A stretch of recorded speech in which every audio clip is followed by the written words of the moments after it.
மாண்புமிகு பேரவைத் தலைவர் அவர்களே, இங்கு ஒவ்வொரு சட்டமன்ற உறுப்பினர்களும் 10 பணிகளை வழங்கிட வேண்டும். அதையொட்டி அதை அரசு நிறைவேற்றி தரக்கூடிய அந்த சூழ்நிலையில் தான் இந்த திட்டம் உருவாக்கப்பட்டிருக்கிறது.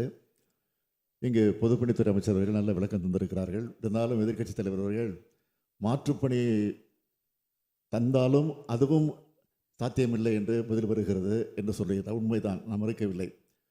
இந்த திட்டத்தை பொறுத்தவரையில் 2 மாதத்திற்கு ஒரு முறை நாங்கள் ஆய்வு செய்து கொண்டிருக்கிறோம். முதலமைச்சரை நானே அதை தலைமை தாங்கி ஆய்வு செய்து கொண்டிருக்கிறேன். எனவே கட்சி பாகுபாடு என்று இன்னும் கூட சொல்லணும்னா, ஒரு 6 மாதத்திற்கு முன்பு எதிர்க்கட்சியை சார்ந்த முன்னாள் அமைச்சர் திரு விஜயபாஸ்கர் அவர்கள் எதுவுமே தரல, இந்த திட்டத்தை நிறைவேற்றி தாருங்கள் என்று அவரும் தரல. நாங்கள் மீண்டும் மீண்டும் கேட்டு அதற்கு பிறகு அவர் தந்தார். எனவே கட்சி பாகுபாடு நிறைவேற்றப்படுகிறது.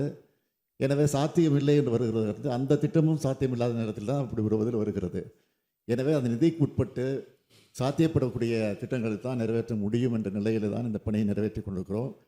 மற்ற பணிகள் எல்லாம் அந்தந்த துறைகள் சார்பில் நிறைவேற்றும். பள்ளிக்கூட கட்டிடத்தை பற்றி சொன்னார்கள் எதிர்க்கட்சி தலைவர்கள்.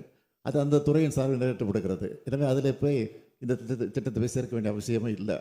எனவே அந்த அடிப்படையில் தான் இதெல்லாம் நிறைவேற்றப்படுகிறது. வரை எந்த கட்சி பாகுபாடு நிறைவேற்றப்படுகிறது என்பதை மீண்டும் இந்த அவைக்கு நான் தெரிவித்துக் கொள்கிறேன்.